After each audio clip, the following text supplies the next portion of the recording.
सो हम हाइब्रिडाइजेशन की बात कर रहे हैं। टाइप्स ऑफ हाइब्रिडाइजेशन में हमने अभी तक sp हाइब्रिडाइजेशन, उसके बाद sp2 हाइब्रिडाइजेशन और उसके बाद sp3 हाइब्रिडाइजेशन के बारे में बात की है और हमने इसके कुछ एग्जांपल्स भी दिए हैं जिससे हमने इनको एक्सप्लेन अच्छे से कर दिया। ठीक, अब हम बात करेंगे नेक्स्ट बहुत ही इंपॉर्टेंट हाइब्रिडाइजेशन के केस की, दैट इज sp3d हाइब्रिडाइजेशन। ठीक जैसा कि मैंने यहाँ पे लिख दिया कि sp3d हाइब्रिडाइजेशन का मतलब है, इसका एक और नाम है, we can call it as trigonal bipyramidal hybridization. ठीक, तो नाम से ही पता चलता है इसमें कितने टोटल ऑर्बिटल्स इन्वॉल्व होंगे हाइब्रिडाइजेशन में, एक s 3p और एक d ऑर्बिटल। ठीक, सो दैट मींस यहाँ पे नंबर ऑफ हाइब्रिड ऑर्बिटल जो होगा वो 5 होगा। ठीक, किस किस की मिक्सिंग से बना होगा, s ऑर्बिटल की मिक्सिंग प्लस p ऑर्बिटल्स में px भी होगा, py भी होगा और pz भी होगा।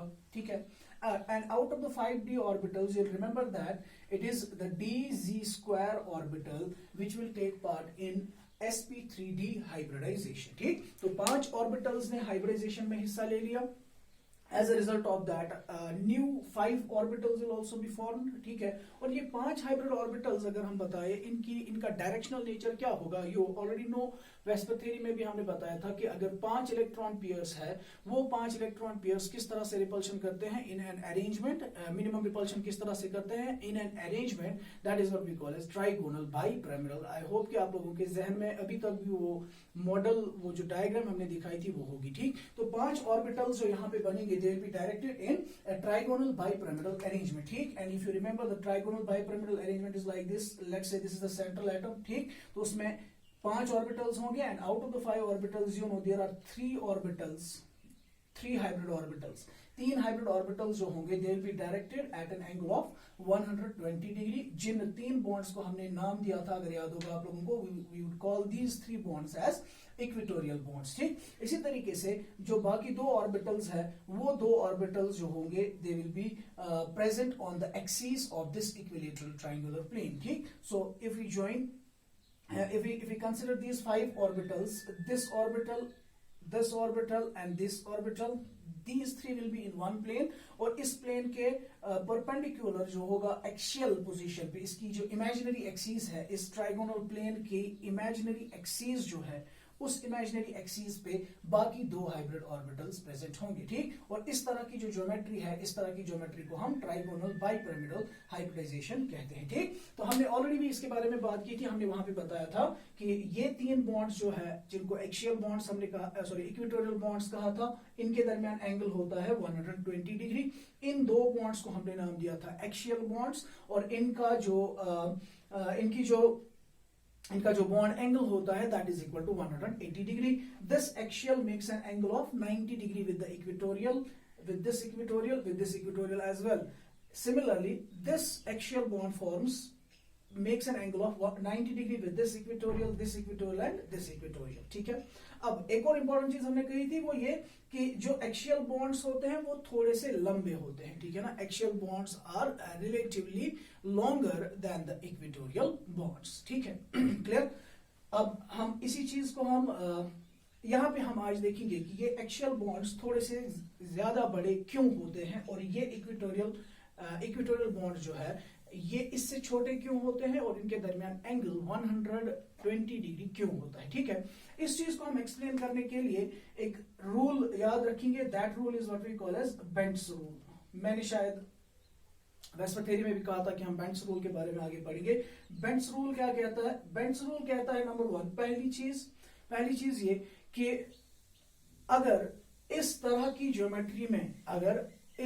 ज्योमेट्री में ट्राइगोनल बाइपिरामिडल ज्योमेट्री में loan pair of electron present है। ठीक है, अगर out of the 5 hybrid orbitals, one of the hybrid orbitals contains A lone pair of electrons. ठीक है ना, तो वो लोन पेयर ऑफ इलेक्ट्रॉन कहां पे होगा? Loan pair of electrons always occupies which position? You remember, it occupies equatorial position. ठीक, it occupies equatorial position.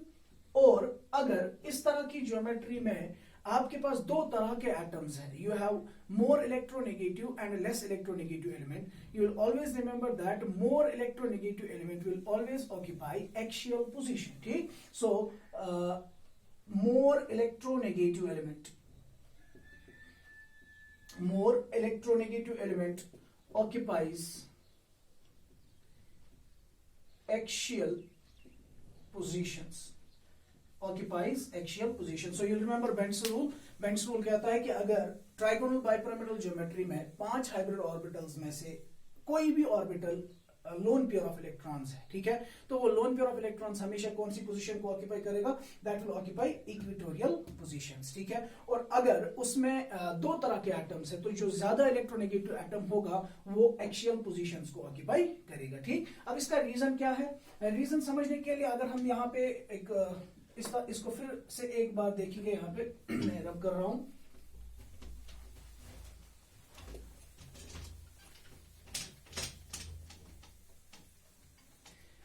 देखिए असल में ये जो 5 हाइब्रिड ऑर्बिटल्स है ये एक डिफरेंट तरह से इंटरमिक्स हो जाते हैं, ठीक है ना।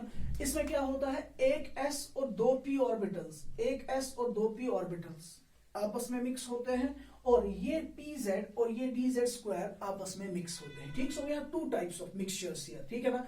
s और 2 p ऑर्बिटल्स, एक p ऑर्बिटल और दूसरा dz स्क्वायर ऑर्बिटल, ठीक है ना। यू नो कि अगर 3 ऑर्बिटल्स sp2 मिक्सिंग होगी, sp2 मिक्सिंग से क्या होगा, यू रिमेंबर sp2 मिक्सिंग से क्या होगा, जो 3 ऑर्बिटल्स होंगे वो कहां पे होंगे? At an angle of 120 degree. तो इन 3 ऑर्बिटल्स की sp2 प्लस pdz स्क्वायर, इस तरह की मिक्सिंग असल में इसमें होती है, ठीक है।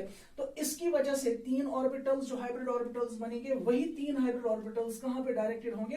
Eight an angle of 120 degree and they will result in the formation of a trigonal planar arrangement, ठीक। और ये 2 ऑर्बिटल्स जो मिक्स होंगे, तो 2 ऑर्बिटल्स आपको पता है 2 हाइब्रिड ऑर्बिटल्स जब होंगे वो कहां पे होंगे? At an angle of 180 degree. These 2 hybrid orbitals are at an angle of 180 degree, that is this orbital and this orbital, ठीक है।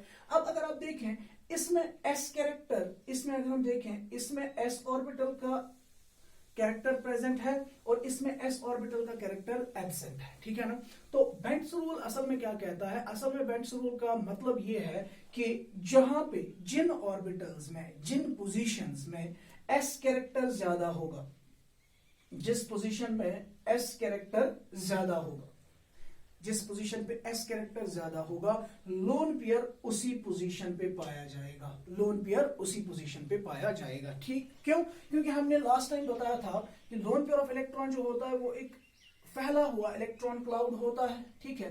नाउ s कैरेक्टर के बारे में अगर आप देखें, आपने पढ़ा होगा कि s कैरेक्टर जितना ज्यादा होता है, s कैरेक्टर जितना ज्यादा होता है उतना इलेक्ट्रॉन डेंसिटी न्यूक्लियस के करीब ज्यादा होता है, क्योंकि s ऑर्बिटल्स का पेनिट्रेशन पावर काफी ज्यादा है, ठीक है। तो जिसमें s कैरेक्टर ज्यादा होगा वो ऑर्बिटल्स न्यूक्लियस के ज्यादा करीब होंगे और उन ऑर्बिटल्स की इलेक्ट्रॉन डेंसिटी पे न्यूक्लियस का फोर्स ऑफ अट्रैक्शन ज्यादा होगा, ठीक है। तो लोन पेयर ऑफ इलेक्ट्रॉन कैसा होता है? लोन पेयर ऑफ इलेक्ट्रॉन फैला हुआ होता है, न्यूक्लियस से दूर जाने की कोशिश करता है, ठीक है ना। अब चूंकि इस वाले पोजीशन में, जिस वाली पोजीशन में s कैरेक्टर ज्यादा होगा उस पे अट्रैक्शन भी ज्यादा होगी, तो अट्रैक्शन अगर ज्यादा होगी ये इस इलेक्ट्रॉन क्लाउड को फैलने नहीं देगा, ये इसको कंसंट्रेट करके रखेगा एक ही जगह पे, जिसकी वजह से अट्रैक्शन ज्यादा होगी और अट्रैक्शन ज्यादा होने की वजह से सिस्टम की एनर्जी जो है वो डिक्रीज हो जाएगी, ठीक है।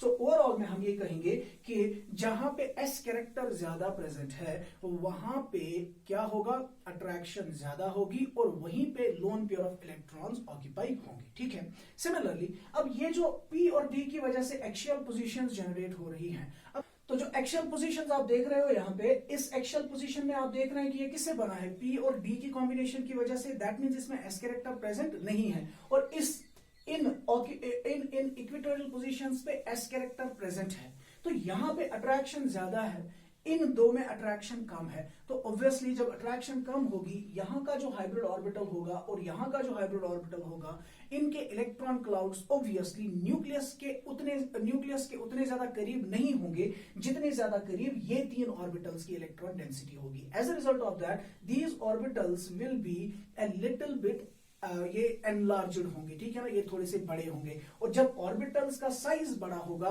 तो ऑब्वियसली एक्सियल बॉन्ड लेंथ भी बड़ी हो जाएगी, एक्सियल बॉन्ड लेंथ भी क्या होगी? बड़ी होगी, ठीक। तो हमने यहाँ पे कंक्लूड कर लिया कि जब भी किसी स्पीशीज में sp3d 3D हाइब्रिडाइजेशन होगी, अरेंजमेंट ट्राइगोनल बाइपिरामिडल होगा, और ट्राइगोनल बाइपिरामिडल अरेंजमेंट में 3 बॉन्ड्स इक्वेटोरियल होंगे और 2 बॉन्ड्स एक्सियल होंगे। इक्वेटोरियल बॉन्ड्स बनते हैं sp2 कॉम्बिनेशन की वजह से, और एक्सियल बॉन्ड्स बनते हैं pdg2 कॉम्बिनेशन की वजह से। एस कैरेक्टर जिसमें ज्यादा होगा उस पे अट्रैक्शन ज्यादा होगी, और जिस पे अट्रैक्शन ज्यादा होगी लोन पेयर ऑफ इलेक्ट्रॉन उसी पे ऑक्यूपाई होगा, और जहां पे अट्रैक्शन कम है ऑब्वियसली उसका साइज थोड़ा सा बढ़ जाएगा।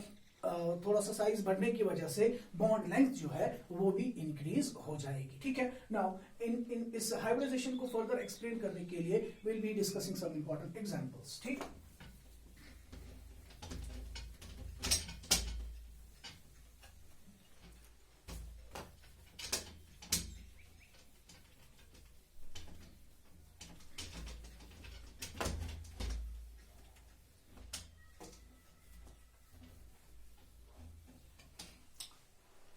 let's take a very simple example, that is PCl5। PCl5, ठीक, तो हमने जिस तरीके से बताया था मैकेनिज्म को करने के लिए विल गो बाय दो स्टेप्स। सो इसमें सेंट्रल एटम कौन है? फास्फोरस। फास्फोरस का एटॉमिक नंबर 15 है। You know the configuration is, वैलेंशियल configuration is 3s2 3p3, 3s2 3p3, ठीक है, क्योंकि नाइट्रोजन के नीचे आता है। 3s2 3p3, that means ground state में इसकी कॉन्फ़िगरेशन ऐसे होगी 3s2 3p3 1 2 3, ठीक। So this is the ground state. उसके बाद हम क्या देखते हैं कि इसको टोटल में कितने बॉन्ड्स बनाने हैं। कितने बॉन्ड्स बनाने हैं? 5। तो हमारे पास क्या होने चाहिए? 5 अनपेयर्ड इलेक्ट्रॉन्स। कैसे मिलेंगे 5 unpaired electrons? Excitation, you know 3p के साथ साथ इसमें 3d सबशेल भी अवेलेबल होगी। तो यहाँ पे हमारे पास 3d सबशेल ऑलरेडी अवेलेबल है जो कि एम्प्टी है। तो एक्साइटेशन जब होगी, एक्साइटेड स्टेट में क्या होगा? 3s से इलेक्ट्रॉन निकलेंगे, वो कहां पे जाएंगे? 3p में ऑलरेडी अपने 3 है, और यहां से जो इलेक्ट्रॉन आएगा वो प्रोमोट हो जाएगा to 3d। As a result of that we will be having 1 2 3 4 5 unpaired electrons available, ठीक है। उसके बाद सिग्मा बॉन्ड्स, इसको कितने बनाने हैं? You can see sigma bonds इसको 5 बनाने हैं। तो 5 सिग्मा बॉन्ड्स के लिए कितने हाइब्रिड ऑर्बिटल्स की जरूरत पड़ेगी? 5 हाइब्रिड ऑर्बिटल्स कब मिलेंगे? ऑब्वियसली जब sp3d हाइब्रिडाइजेशन होगी, ठीक है। So there will be sp3d hybridization means 5 sp3d hybrid orbitals will be formed। हर किसी के पास एक एक इलेक्ट्रॉन होगा, ठीक, हर किसी के पास एक एक इलेक्ट्रॉन प्रेजेंट है। और ये क्या करेंगे? अब ये क्लोरीन के 3p5 ऑर्बिटल्स के साथ ओवरलैप करेंगे। आपको ऑलरेडी पता है क्लोरीन के पास एक ऑर्बिटल अवेलेबल है, तो क्लोरीन इसके साथ ओवरलैप करेगा, दूसरा क्लोरीन इसके साथ ओवरलैप करेगा, तीसरा क्लोरीन इसके साथ ओवरलैप करेगा, चौथा क्लोरीन चौथे ऑर्बिटल के साथ ओवरलैप करेगा, और पांचवा क्लोरीन पांचवें ऑर्बिटल के साथ ओवरलैप करेगा, ठीक। As a result of that hybridization क्या आई? sp3d hybridisation. अगर sp3 आई तो इसका स्ट्रक्चर ऑब्वियसली क्या होगा? एक क्लोरीन यहां, दूसरा इधर, तीसरा इधर होगा, चौथा यहां पे और पांचवा यहां पे। इसकी ज्योमेट्री क्या होगी? Trigonal bipyramidal. ऑब्वियसली शेप भी क्या होगी? ट्राइगोनल बाइपिरामिडल, क्योंकि यहाँ पे इसकी जो ज्योमेट्री है वो रेगुलर ज्योमेट्री है, ठीक है। इसी तरीके से अब अगर यहाँ पे PCl5 के बजाय PCl3F2 होता, PCl3F2 होता, ठीक, तो उसके लिए भी बिल्कुल मैकेनिज्म यही है कि फास्फोरस की कॉन्फ़िगरेशन, ये इसको 5 बॉन्ड्स फिर से बनाने हैं, तो 5 इलेक्ट्रॉन्स हमने बना दिए यहाँ पे अवेलेबल, ठीक। उसके बाद 5 सिग्मा बॉन्ड्स बनेंगे तो sp3d हाइब्रिडाइजेशन होगी। सिर्फ फर्क क्या होगा? फर्क ये होगा कि 3 बॉन्ड्स क्लोरीन के साथ बनेंगे और 2 बॉन्ड्स फ्लोरीन के ऑर्बिटल्स के साथ बनेंगे, ठीक है ना। अब अकॉर्डिंग टू बेंट्स रूल यहाँ पे क्लोरीन और फ्लोरीन एटम्स है, दोनों एटम्स है, ठीक है। तो as a result of that अगर मुझे इसका सही स्ट्रक्चर बनाना है तो इसका सही structure according to Bent's rule क्या होगा? यस, यू नो कि मोर इलेक्ट्रोनेगेटिव एलिमेंट कौन है इसमें? फ्लोरीन। वो कहां पे रहेगा? वो रहेगा एट द एक्सियल पोजीशन, ठीक है। सो PCl3F2 का जो स्ट्रक्चर होगा वो होगा PCl3 3 इक्वेटोरियल्स पे और 2 फ्लोरीन्स कहां पे? एक्सियल्स पे, ठीक है ना। क्लियर? कोई इसका इस तरीके से भी स्ट्रक्चर बना सकता था, कोई इस तरीके से भी बना सकता है, fluorine fluorine chlorine chlorine and chlorine, ये भी PCl3F2 ही है। But remember this structure will not be its true structure because according to Bend's rule, more electronegative atom will always occupy axial positions. ठीक, इसी तरीके से एक और एग्जांपल हम देंगे, then we'll move ahead. We'll go for sulfur. इसकी configuration 3s2 3p4 3s2 3p4 होगी, 3d0 3s2 3p4 3d0. That means ground state में 3s2 3p3 and this is 4 and 3d will be empty. बिल्कुल ऐसे होगा. अब उसके बाद इसको टोलगेट में बॉन्ड्स बनाने हैं 4, तो मेरे पास क्या होनी चाहिए, 4 unpure orbitals. So I go for the excitation. शाबाश, एक्साइटेशन कहां से होगी, 3s2 में 2 इलेक्ट्रॉन्स, 3p में 3 इलेक्ट्रॉन्स, और ये इलेक्ट्रॉन इधर चला जाएगा. तो मेरे पास आ गई 4 ऑर्बिटल्स. अब 4 ऑर्बिटल्स अगर आए तो मुझे कितने बॉन्ड्स की जरूरत पड़ेगी, यहाँ पे 4 सिग्मा बॉन्ड्स की, तो 4 हाइब्रिड ऑर्बिटल्स की जरूरत पड़ेगी. 4 हाइब्रिड ऑर्बिटल्स के साथ साथ मैं यहाँ पे देख रहा हूं कि ये जो इलेक्ट्रॉन पेयर है, it will act as a lone pair of electrons. ठीक, तो हाइब्रिडाइजेशन में क्या होता है, hybridization hybrid orbitals plus hybrid orbitals बराबर होता है number of sigma bonds plus number of lone pair. So sigma bonds कितने बनेंगे, 4, लोन पेयर 1 है तो 5, तो हाइब्रिडाइजेशन कौन सी होगी, sp3d. ठीक है ना, sp3d. Now out of those 5 sp3d hybrid orbitals, one will act as lone pair. बाकी क्या करेंगे, बाकी फ्लोरीन के साथ ओवरलैप करेंगे. ये एक फ्लोरीन के साथ, ये वाला दूसरे फ्लोरीन के साथ, ये वाला तीसरे फ्लोरीन के साथ, और ये वाला चौथे फ्लोरीन के साथ बॉन्ड बनाएगा. ठीक है ना. नाउ अगर हम देखें हाइब्रिडाइजेशन क्या है, sp3d, तो दैट मीन ज्योमेट्री क्या होगी, ट्राइगोनल बाइपिरामिडल. लेकिन ट्राइगोनल बाइपिरामिडल होने के साथ साथ इसमें क्या चीज प्रेजेंट है, एक loan pair of electron present है. तो अकॉर्डिंग टू बेंड्स रूल इसका जो सही स्ट्रक्चर होगा वो ये होगा, सल्फर 1 2 3 4 एंड 5. लोन पेयर कहां पे ऑक्यूपाई होगा, इक्वेटोरियल पोजीशन पे. ठीक, so lone pair will occupy one of the equatorial positions. यहां पे फ्लोरीन, यहां पे फ्लोरीन, फ्लोरीन एंड फ्लोरीन. ठीक है ना. सो ज्योमेट्री क्या होगी, शायद ज्योमेट्री होगी trigonal bipyramidal. But what about the shape, according to VSEPR theory the shape will be seesaw. You already know these things. ठीक,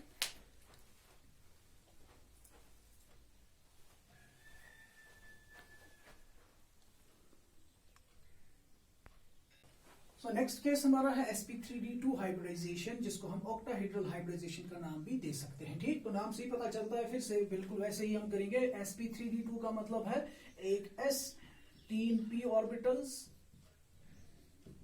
और 2d ऑर्बिटल्स. ठीक, बट यहां पे याद रखना है वो 2d ऑर्बिटल्स जो पार्टिसिपेशन करते हैं इस हाइब्रिडाइजेशन में, that is dx² - y² plus dz².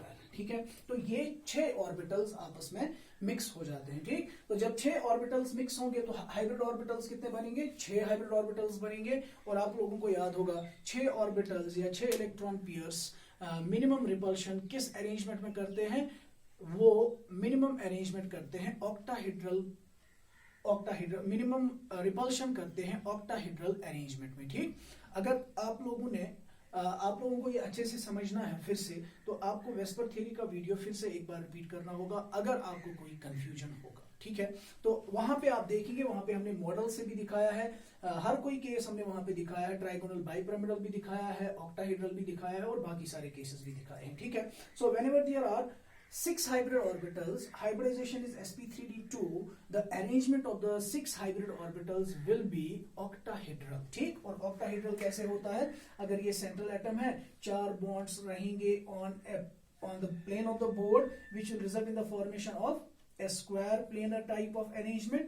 और बाकी जो 2 ऑर्बिटल्स होंगे वो कहां पे होंगे, इस स्क्वायर प्लेनर अरेंजमेंट के एक्सीस के ऊपर. ठीक है ना, एक यहां एक अंदर, जिसको हम ऐसे और ऐसे दिखाते हैं. ठीक है ना. सो sp3d2 हाइब्रिडाइजेशन जब भी होगी वहां पे ऑक्टाहेड्रल अरेंजमेंट पाया जाएगा. ठीक है ना. अगर हम एग्जांपल से स्टार्ट करें, for example For example, we'll take a simple case that is SF6. SF6. I hope कि अब आप ये खुद भी कर सकते हो इसका मैकेनिज्म। शाबाश, क्या करना है, सल्फर का जो कि सेंट्रल एटम है उसकी इलेक्ट्रॉनिक कॉन्फ़िगरेशन पता है हमें, 3s2 3p4, 3s2 3p4 है, ठीक है, 3s2 3p4 3d0. So that means if I write it like this, 3s2 3p 1 2 3 4 and 3d is empty, ठीक है। तो कितने इलेक्ट्रॉन्स है इस वक्त, 2, होने कितने चाहिए, 6। तो मुझे क्या करना है, एक्साइटेशन करनी है, इसको इधर मैं यहाँ पे भेज दूं तो 4 बनेंगे, इसको इधर भेज दूं तो 6 बनेंगे, ठीक। तो ऑब्वियसली एक्साइटेड स्टेट में क्या रहेगा, 3s में 1, 3p में 3, 1 2 3, देन 3d के अंदर कितने जाएंगे, 3d के अंदर 2 जाएंगे। तो 1 2 3 4 5 6 ऑर्बिटल्स हमारे पास अवेलेबल है। उसके बाद इसको सिग्मा बॉन्ड्स कितने बनाने हैं, 6। तो हाइब्रिड ऑर्बिटल्स भी कितने चाहिए, 6 हाइब्रिड ऑर्बिटल्स चाहिए। और 6 हाइब्रिड ऑर्बिटल्स के लिए रिक्वायर्ड हाइब्रिडाइजेशन क्या होगी, s1 p3 और d2, ठीक है। अब सीधी सी बात है, ये 6 हाइब्रिड ऑर्बिटल्स क्या करेंगे, ये 6 हाइब्रिड ऑर्बिटल्स 6 फ्लोरीन एटम्स के अनपियर एटॉमिक ऑर्बिटल्स के साथ ओवरलैप करेंगे, और उसका जो अरेंजमेंट होगा वो बिल्कुल इस तरह से होगा। एक फ्लोरीन यहां से बॉन्ड बनाएगा, दूसरा इधर, तीसरा यहां, चौथा इधर, पांचवा इधर और छठा इधर, ठीक है। बॉन्ड एंगल्स क्या रहेंगे इनके दरमियान, 90 डिग्री, 90 डिग्री, ये और ये भी 90, ये और ये भी 90, हमने ऑलरेडी डिस्कस किया हुआ है, ठीक है ना। सो 90 डिग्री, और जो अपोजिट बॉन्ड्स है इनके दरमियान बॉन्ड एंगल कितना रहेगा, 180 डिग्री, ठीक है ना। sp3d3 हाइब्रिडाइजेशन, ठीक। sp3d3 हाइब्रिडाइजेशन को हम बोलते हैं pentagonal bipyramidal, pentagonal bipyramidal arrangement, ठीक। सो यहां पे आपका spx py pz, और याद रखें d में कौन कौन सा ऑर्बिटल अवेलेबल है, dxy dyz and dxz। So non-axial orbitals dxy, dyz और dxz orbitals वो इन्वॉल्वड है इन हाइब्रिडाइजेशन, क्लियर, ठीक है ना। तो जब ये ऑर्बिटल्स 7 ऑर्बिटल्स अवेलेबल है हमारे पास, तो इनके दरमियान मिनिमम रिपल्शन कब होगी, थोड़ा सा यहाँ पे समझने की कोशिश करिए। देखिए, अगर आपको याद होगा कि 5 ऑर्बिटल्स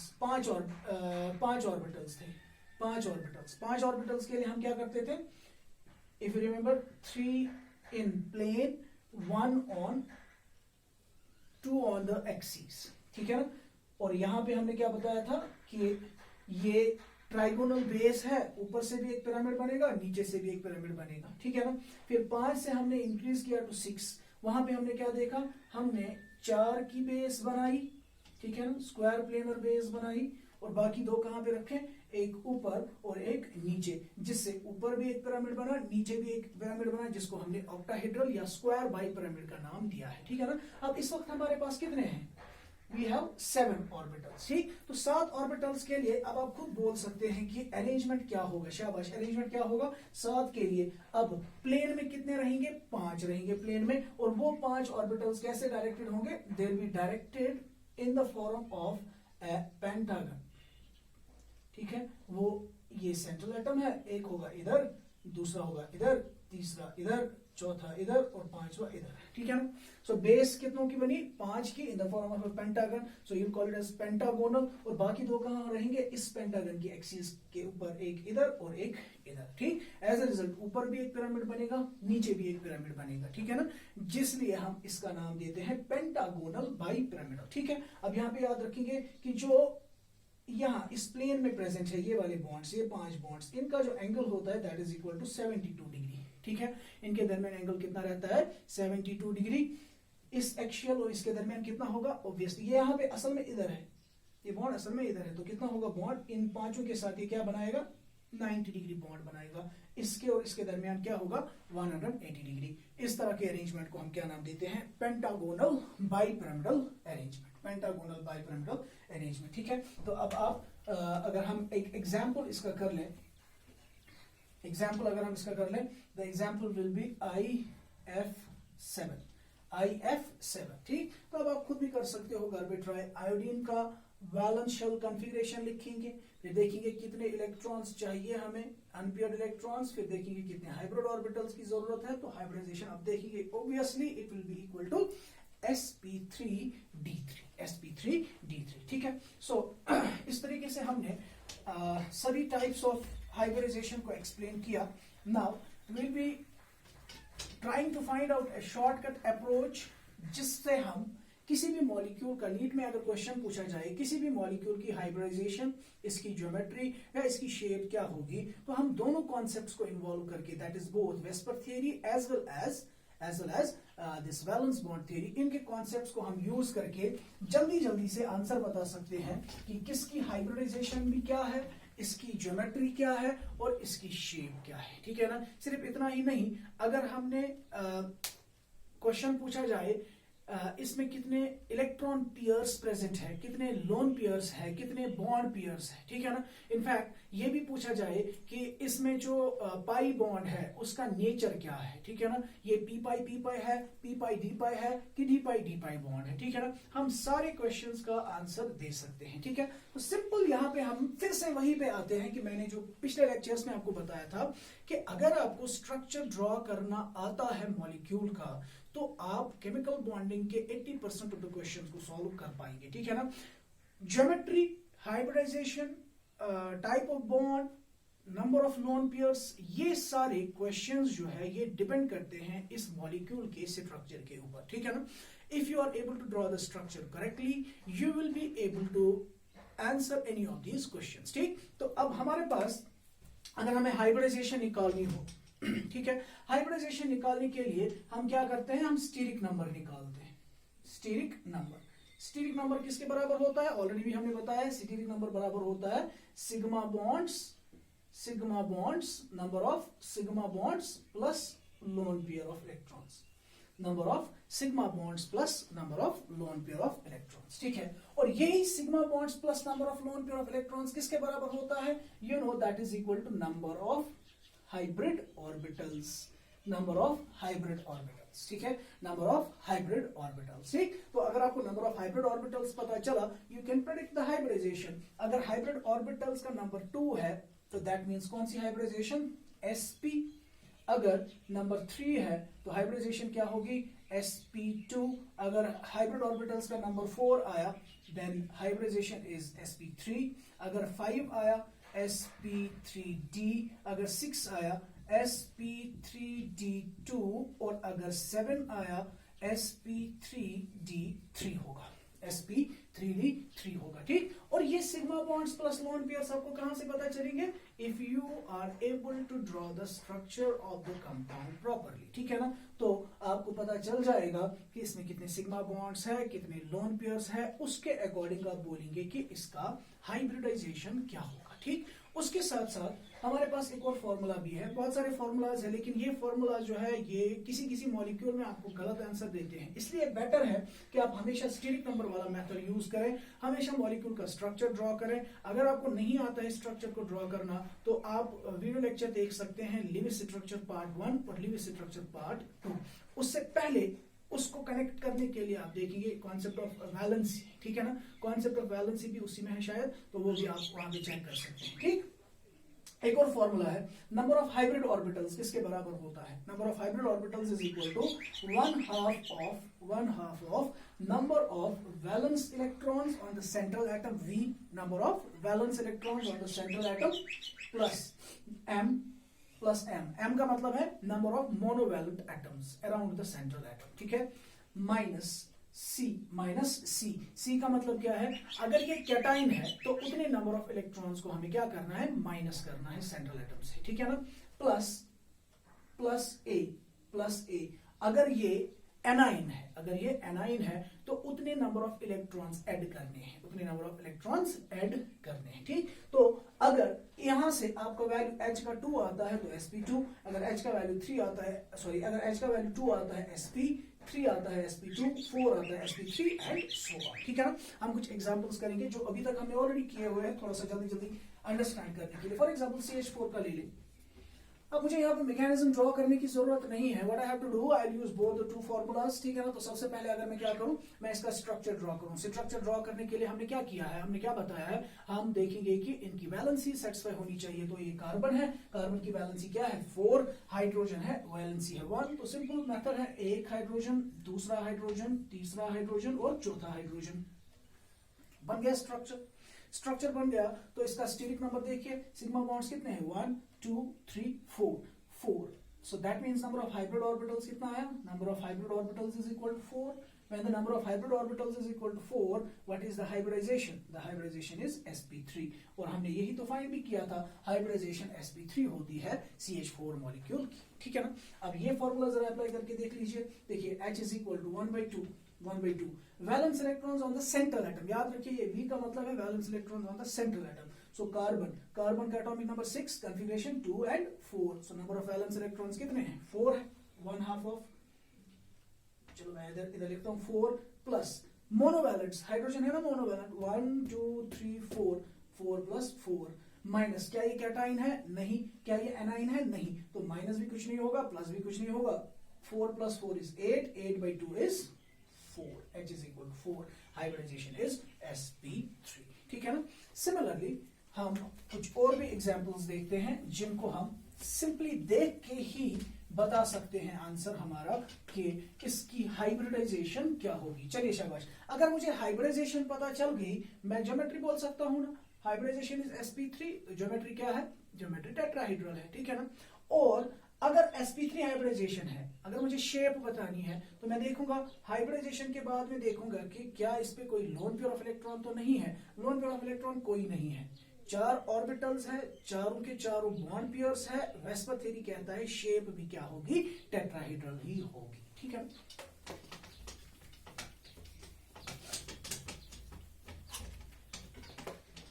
सिमिलरली फॉर एग्जांपल अगर मैं कहूं BeCl2, शाबाश, BeCl2 का कैसे निकालेंगे, बेरिलियम.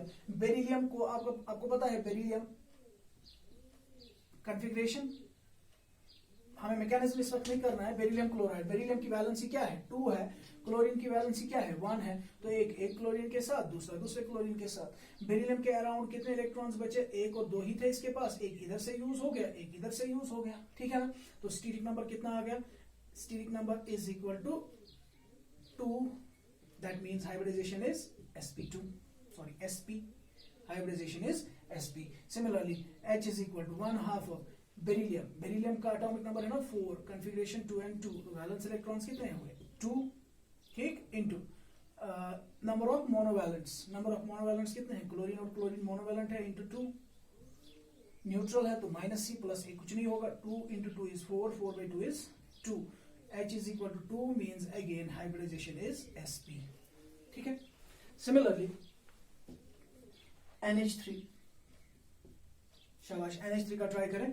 नाइट्रोजन की वैलेंसी क्या है 5, हाइड्रोजन से 3, तो ये 1 2 3 1 2 3, 3 इलेक्ट्रॉन्स यूज हो गए, बचे कितने 2. वो कहां पे होंगे, in the form of lone pair. ठीक है ना. What is the steric number, steric number कितना आया, steric number is equal to 1 2 3 4. Hybridization is sp3.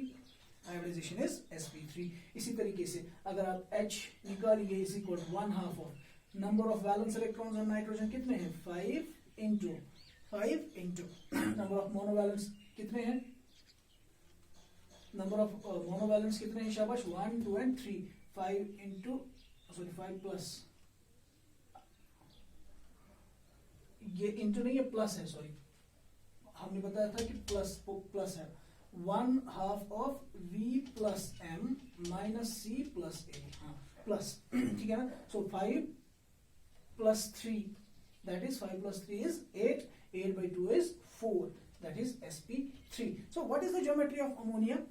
Tetrahedral, because hybridization is sp3. Now what about the shape? Shape में निकालूंगा VSEPR theory से. VSEPR theory क्या कहता है, वेस्पर थ्योरी कहता है कि अगर 4 इलेक्ट्रॉन पेयर्स है, 4 में से एक लोन पेयर है, तो ज्योमेट्री टेट्राहेड्रल ही होगी, मगर शेप क्या होगी, शेप इसकी पिरामिडल होगी. तो geometry is tetrahedral, shape is pyramidal.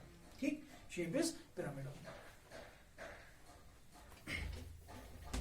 इसी तरीके से अगर मैं आपसे कहूं फाइंड आउट XeF2, शाबाश, XeF2 का निकाले, XeF2 की ज्योमेट्री निकाले, इसकी शेप बताएं और इसकी हाइब्रिडाइजेशन बताइए, ठीक है ना, यू कैन डू इट। शाबाश, जीनॉन, आपको पता है जीनॉन के पास कितने इलेक्ट्रॉन्स है, 8 इलेक्ट्रॉन्स, एक के साथ यूज होगा, ठीक, दूसरा दूसरे के साथ यूज होगा, फ्लोरीन के साथ, 1 और 2 बचे कितने, 6 का मतलब वहां पे कितने बचेंगे, वहां पे बचेंगे कितने, 3 इलेक्ट्रॉन पेयर्स, 1 2 and 3, 1 2 and 3, शाबाश। What will be the steric number? Steric number is 1 2 3 4 5, steric number is 5. When the steric number is 5, what is the hybridization, sp3d, sp3d. So what is the geometry of the molecule? Geometry of the molecule is trigonal bipyramidal, ठीक है। But you know कि there are how many electron pairs? 5 electron pairs, but out of the 5 electron pairs, 3 are lone pairs. अगर 3 lone pairs है तो ये 3 lone pairs कहाँ पे रहेंगे? They will be present in the equatorial position, और ये 2 कहाँ पे रहेंगे? Axial position पे रहेंगे, ठीक है ना। अब अगर हम इसकी शेप बताएं, शेप क्या होगी according to Vesper theory, जरा याद करें, out of the 5 there are 3 electron pairs which are lone pairs, 2 are bond pairs. Shape is going to be linear, but what about the geometry? Geometry is going to be trigonal bipyramidal, ठीक है। इसी तरीके से XeF4, अच्छा इसके लिए आप H का फॉर्मूला निकालिए, H is equal to 1/2 of xenon के पास कितने बैलेंस इलेक्ट्रॉन्स है, 8, प्लस मोनोवैलेंस कितने हैं, 2, 8 + 2 is 10, so 10/2 is 5 again, clear. XeF4 का निकाले, XeF4 अगेन जीनॉन के पास है 8 इलेक्ट्रॉन्स, ठीक है ना, तो 4 ये यूज कर रहा है फ्लोरीन के साथ, 4 बच रहे हैं, ठीक है ना। सो एक इसके साथ, दूसरा इसके साथ, तीसरा इसके साथ, चौथा इसके साथ, बचे कितने, 1 2 3 4 have been consumed, there are 4 electrons are left which are in the form of 2 lone pairs, ठीक है। तो what is the steric number, the steric number is 6, geometry is, sorry, hybridization is sp3d2, geometry is octahedral, and at the same time octahedral geometry जब होगी लेकिन 2 lone pairs होंगे, वो कहां पे रहते हैं, अपोजिट टू ईच अदर, और इसकी जो शेप होती है, शाबाश, वो शेप क्या बनती है, वो शेप इसकी बनती है square planar, shape will be square planar, shape will be square planar, ठीक है। इसी तरीके से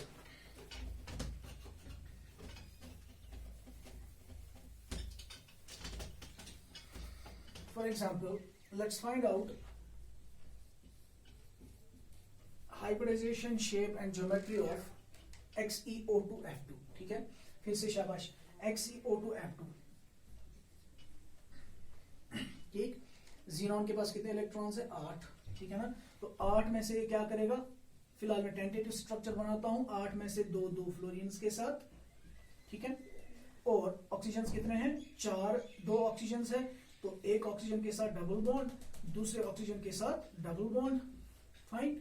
यूज कितने हुए, 1 2 3 4 5 6, बचा कितना, बचा वहां पे एक electron pair, that will be the lone pair of electrons, ठीक है ना। So what is the steric number, you know steric number के बारे में आपको पता है, double bond is considered as a steric number 1, this is another 2 3 4 5, so steric number is again equal to 5. When the steric number is 5, hybridization is sp3d. When sp3d hybridization is there, sp3d hybridization is there, तो geometry क्या होगी, geometry होगी ना trigonal bipyramidal. तो trigonal bipyramidal means XC यहाँ पे, एक इधर, दूसरा इधर, तीसरा इधर, चौथा इधर और पांचवा इधर, ठीक है। बट आउट ऑफ दीज 5, अब यहाँ पे बेंट्स रूल के दोनों रूल्स अप्लाई होंगे। यहाँ पे इलेक्ट्रोनेगेटिव एटम्स भी डिफरेंट है, डिफरेंट इलेक्ट्रोनेगेटिविटीज भी है, और लोन पेयर ऑफ इलेक्ट्रॉन्स भी प्रेजेंट है, ठीक है। तो पहली चीज लोन पेयर ऑफ इलेक्ट्रॉन, कितने हैं लोन पेयर ऑफ इलेक्ट्रॉन्स, 1, वो लोन पेयर ऑफ इलेक्ट्रॉन कहां पे होगा, इक्वेटोरियल पे, तो ये रखा मैंने लोन पेयर ऑफ इलेक्ट्रॉन, ठीक है। उसके बाद फ्लोरीन और ऑक्सीजन में से ज्यादा इलेक्ट्रोनेगेटिव कौन है, फ्लोरीन है, तो फ्लोरीन कहां पे रहेंगे, एक्सियल्स पे रहेंगे, ठीक है, और ये दो होंगे इक्वेटोरियल्स पे, तो दैट मींस डबल बॉन्ड यहाँ पे, डबल बॉन्ड यहाँ पे, क्लियर, ठीक है ना। So you can see the shape, geometry of the molecule is trigonal bipyramidal, but shape क्या होगी, अगर 5 इलेक्ट्रॉन पेयर्स है, एक लोन पेयर है, तो शेप शाबाश क्या होती है, सीसॉ, शेप सीसॉ होती है, ठीक है, शेप सीसॉ होगी, ठीक। इसी तरीके से अगर अब आप जल्दी से खुद भी कर सकते हो, कोई भी मॉलिक्यूल अगर मैं आपको दे दूं, आप आराम से उसकी हाइब्रिडाइजेशन निकाल सकते हो without going for the mechanism, ठीक है ना। मैकेनिज्म के पास मैकेनिज्म फॉलो करने की जरूरत नहीं है। जैसे कि SO3 सल्फर ट्राइऑक्साइड, शाबाश, सल्फर ट्राइऑक्साइड कैसे करेंगे आप, सल्फर सल्फर के पास कितने इलेक्ट्रॉन्स होते हैं, वैलेंस 6, 2 ऑक्सीजन के साथ, 2 दूसरे ऑक्सीजन के साथ, 2 दूसरे ऑक्सीजन के साथ, ठीक है। What is the steric number, what is the steric number, 1, 2 and 3, कोई इलेक्ट्रॉन पेयर नहीं बचेगा, 2, 4 और 6 इलेक्ट्रॉन पेयर कोई नहीं बचा, स्टीरिक नंबर 3, स्टीरिक नंबर 3 है तो हाइब्रिडाइजेशन क्या होगी, sp2, sp2 हाइब्रिडाइजेशन है तो ज्योमेट्री क्या होगी, ट्राइगोनल प्लेनर, शेप भी क्या होगी, ट्राइगोनल। सिमिलरली अगर हम निकाले NO2 पॉजिटिव, NO2 पॉजिटिव, इसका स्ट्रक्चर हम निकालें, ठीक है ना, इसकी ज्योमेट्री हम निकालें, तो NO2 पॉजिटिव मतलब नाइट्रोजन, दिखाए हमने इनके स्ट्रक्चर सब के, नाइट्रोजन के पास 4 ही इलेक्ट्रॉन्स है क्योंकि एक लूज हो गया है, because this is less electronegative, so 2 ये इसके साथ शेयर करेगा, 2 इसके साथ शेयर करेगा, ठीक है, 4 इलेक्ट्रॉन्स शेयर हो गए, इसके ऊपर positive charge. Now what will be the steric number, the steric number will be 2, 1 and 1, 2, steric number 2, hybridization क्या होगी, sp, ठीक है ना, sp हाइब्रिडाइजेशन। देखिए जरा शाबाश, इसका H से निकालें, H is equal to 1/2, nitrogen के पास वैलेंस इलेक्ट्रॉन्स कितने हैं, 5, नाइट्रोजन के पास वैलेंस इलेक्ट्रॉन्स कितने हैं, 5, ठीक है, 5 प्लस नंबर ऑफ मोनोवैलेंट्स, मोनोवैलेंट्स कितने हैं, ऑक्सीजन और ऑक्सीजन से डाइवैलेंट, तो मोनोवैलेंट 0 है, माइनस ये कैटाइन है तो कितनी चार्ज है इसके ऊपर, पॉजिटिव है, ठीक है ना, तो माइनस कितने पॉजिटिव, -1, ठीक, सो 5 - 1, 5 - 1 कितना हो गया, 4, 4/2 is 2, so again the hybridization will be sp hybridization, ठीक है। इसी तरीके से for example we have NO3-, ठीक, तो नेगेटिव चार्ज है, हमने बताया है कि वो किस पे रहेगा, ऑक्सीजन पे रहेगा, नाइट्रोजन के 5 इलेक्ट्रॉन्स हैं, तो आपके पास ऑक्सीजन है और ऑक्सीजन है, ठीक, एक ऑक्सीजन ने ऑलरेडी नेगेटिव चार्ज ले ली होगी तो वो सिंगल बॉन्ड ही बनाएगा, जैसा कि हमने ऑलरेडी एक्सप्लेन किया हुआ है स्ट्रक्चर्स में, ठीक है ना, तो ये 2 इसके साथ और एक बनेगा कोऑर्डिनेट बॉन्ड, ठीक है, इसके साथ क्या बनाएगा, एक कोऑर्डिनेट बॉन्ड, क्योंकि अगर ये डबल बॉन्ड बनाएगा तो इसकी वैलेंसी एक्सीड हो जाएगी, 1, 2, 3 एंड 4, ठीक। Now what is the steric number, शाबाश, what is the steric number, the steric number is 1, 2, 3, steric number is 3,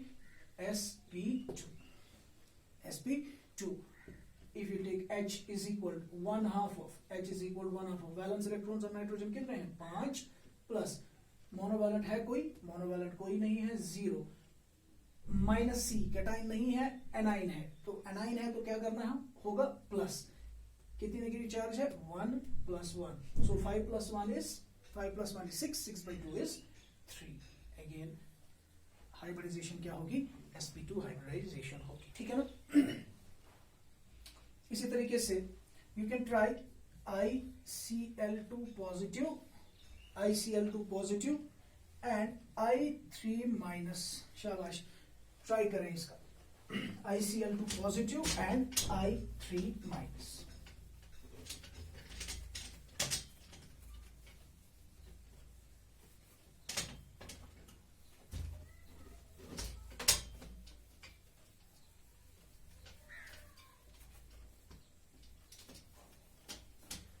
ICl2 positive, ठीक, now ICl2 positive means iodine है, आयोडीन के पास कितने इलेक्ट्रॉन्स है, बैलेंस 7, आयोडीन है और क्लोरीन है, तो क्लोरीन ज्यादा इलेक्ट्रोनेगेटिव है, आयोडीन लेस इलेक्ट्रोनेगेटिव है, तो इलेक्ट्रॉन कहां से निकला होगा, आयोडीन से निकला होगा, दैट मींस आयोडीन के पास कितने बचेंगे, 6 इलेक्ट्रॉन्स, ठीक है ना, तो 6 में से ये क्या करेगा, 6 में से ये 1 इलेक्ट्रॉन देगा एक क्लोरीन को, ठीक, 1 इलेक्ट्रॉन देगा एक क्लोरीन को दूसरा इलेक्ट्रॉन दूसरे क्लोरीन को, बचेंगे कितने, बाकी 4 इलेक्ट्रॉन्स, ठीक है ना। सो एक क्लोरीन को दूसरा दूसरे क्लोरीन को, ठीक। तो इसने कितने यूज कर लिए, 1 + 1 2, ठीक है ना। अब कितने बचे, बाकी 6 थे टोटल, 6 में से अब कितने बचेंगे, 4, ठीक है ना। वो 4 कैसे रहेंगे, इन the form of 2 loan pair of electrons, और इसके ऊपर क्या होगी, एक पॉजिटिव चार्ज भी होगी।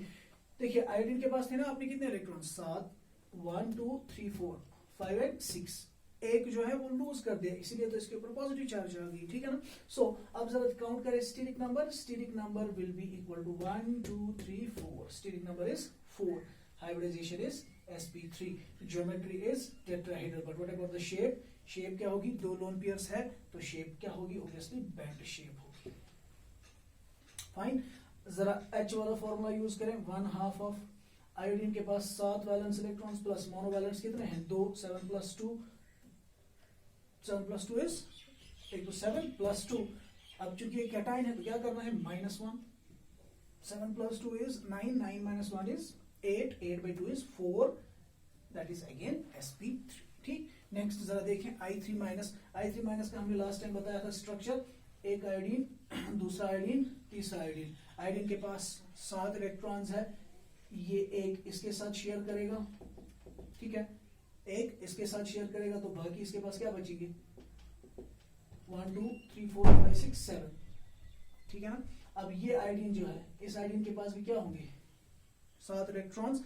अब जो कि नेगेटिव चार्ज इसके ऊपर एक्स्ट्रा है तो दैट मींस इसके पास 8 इलेक्ट्रॉन्स है, तो ये क्या करेगा, ये वाली इलेक्ट्रॉन पेयर इसके साथ कोऑर्डिनेट बॉन्ड बना के यूज करेगा, ठीक है ना।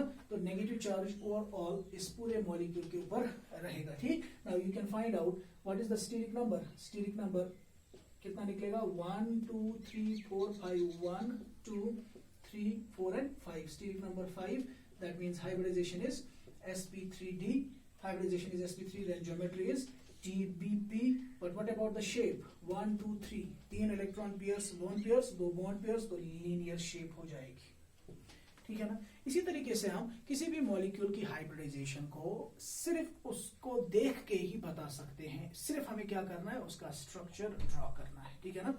स्ट्रक्चर हमने ड्रॉ कर लिया, so we will be able to find out its hybridization, we'll be able to find out its geometry, we'll be able to find out its shape, we'll be able to find out कि इसके पास central atom के around कितने electron pairs है, total में कितने electron pairs है, bonds का nature क्या होगा, कितने सिग्मा होंगे, कितने पाई होंगे, ठीक है ना। इस तरीके से हम ये सॉल्व कर सकते हैं, ठीक।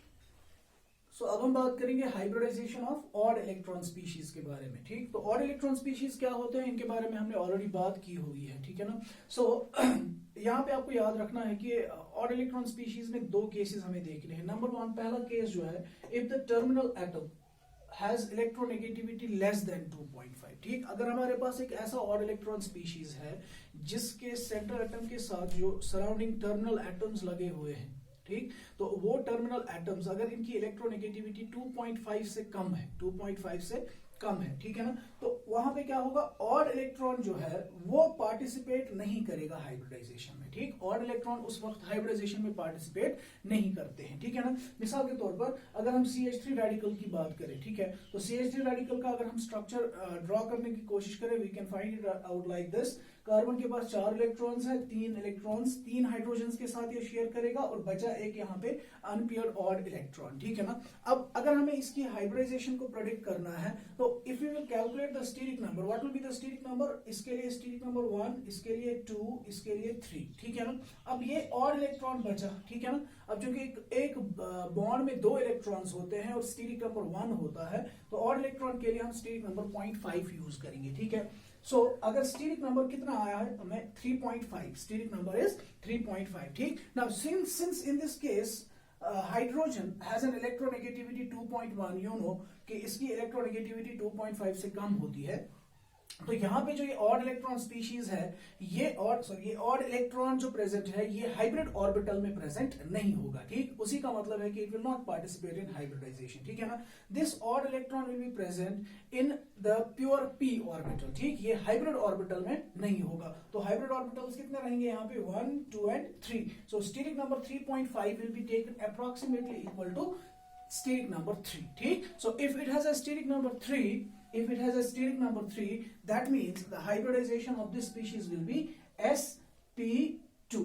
The hybridization of this species will be sp2. ठीक है ना, तो sp2 हाइब्रिडाइजेशन जब CH3 रेडिकल की होगी, इसका मतलब अगर हम इसका स्ट्रक्चर ड्रॉ करें, इसका स्ट्रक्चर कैसा होगा शाबाश, it will B trigonal planar, one hydrogen here, another hydrogen here, another hydrogen here, ठीक है।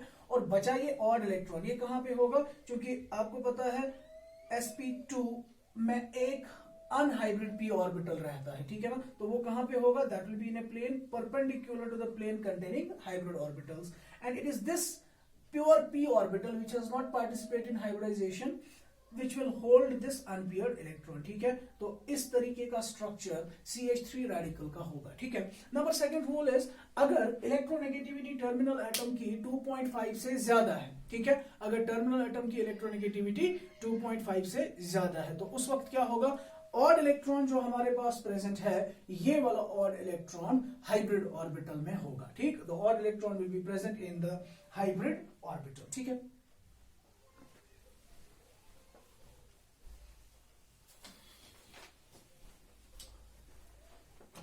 So rule number second will be, if the terminal atom has electronegativity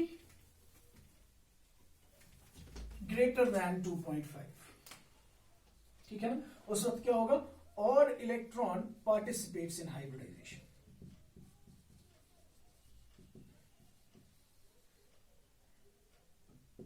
और electron will participate in hybridization. मिसाल के तौर पर if we take NO2, ठीक, तो सबसे पहले हम क्या करेंगे, NO2 के लिए हम टेंटेटिव स्ट्रक्चर ड्रॉ करेंगे।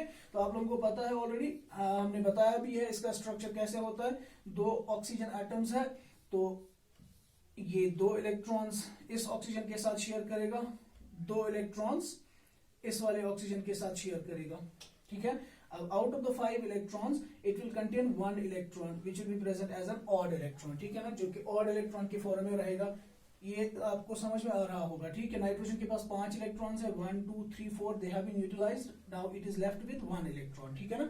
अब हमें यहाँ पे देखना है कि इसकी हाइब्रिडाइजेशन स्टेट क्या होगी, ठीक है ना। Now if I calculate the steric number for this molecule, the steric number will be equal to, you know, double bond के लिए स्टेरिक नंबर 1, इसके लिए हो गया 2, और ये बचा odd electron 2.5, so steric number is 2.5, ठीक है ना।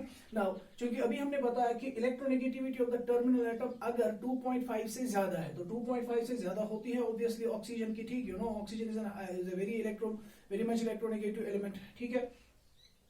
इसकी इलेक्ट्रोनेगेटिविटी 3.5 के बराबर होती है, ठीक है ना। सो स्टेरिक नंबर 2.5 जो है, it will be taken approximately equal to 3।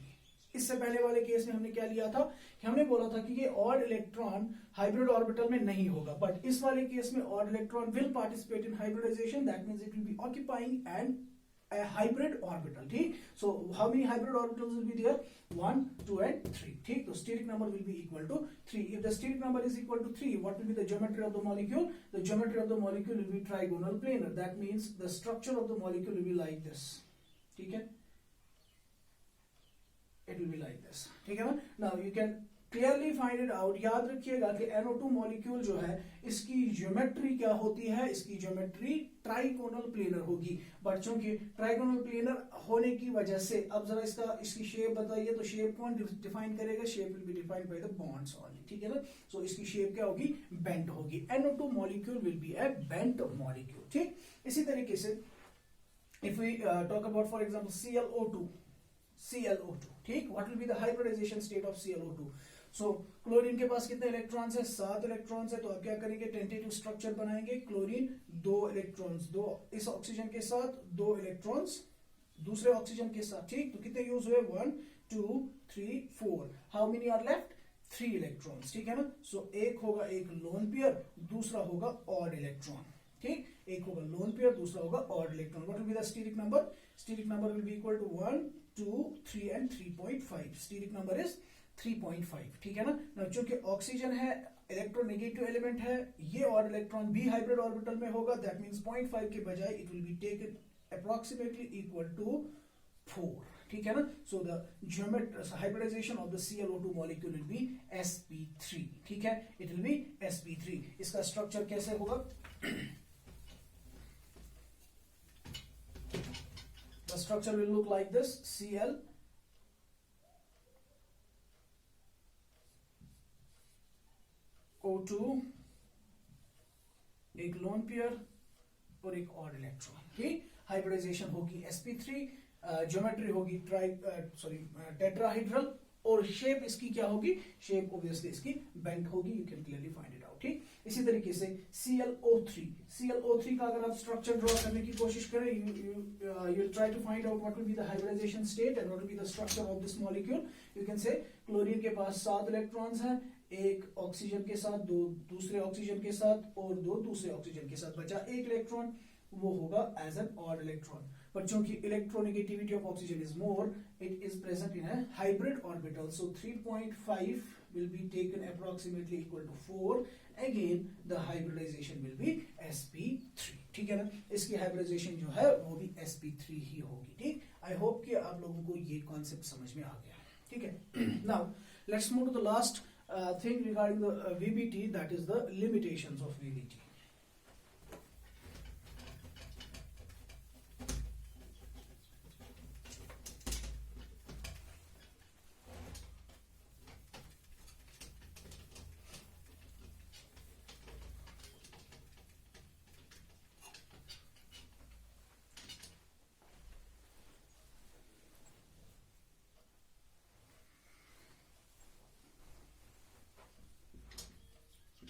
Limitations.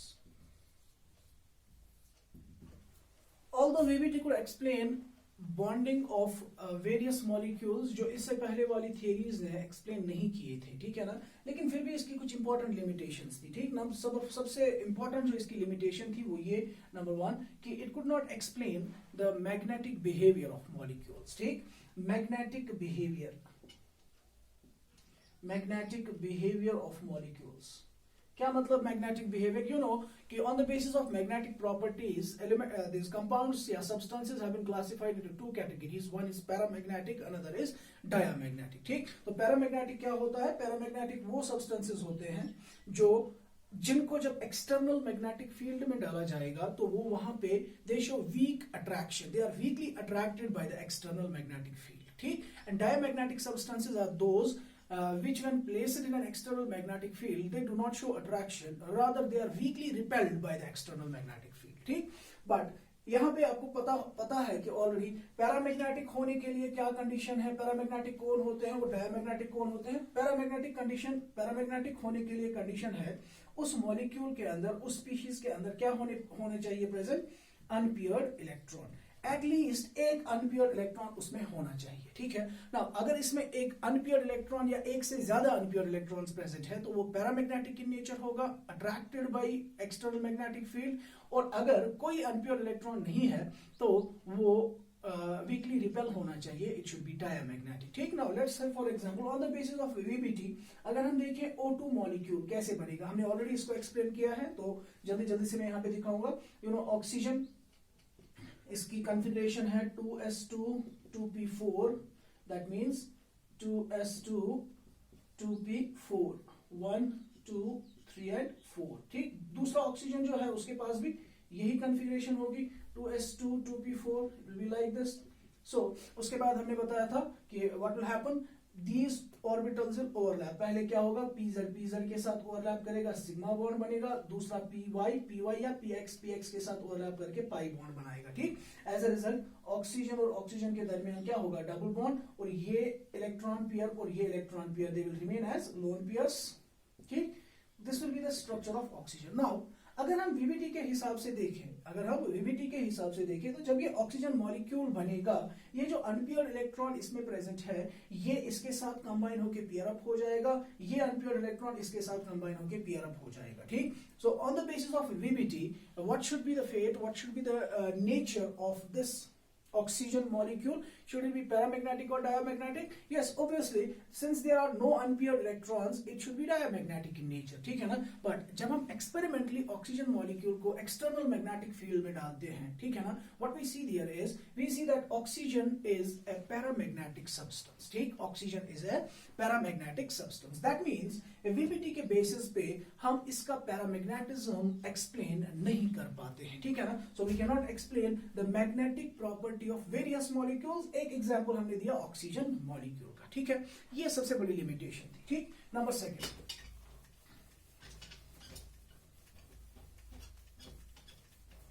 दूसरी लिमिटेशन क्या थी?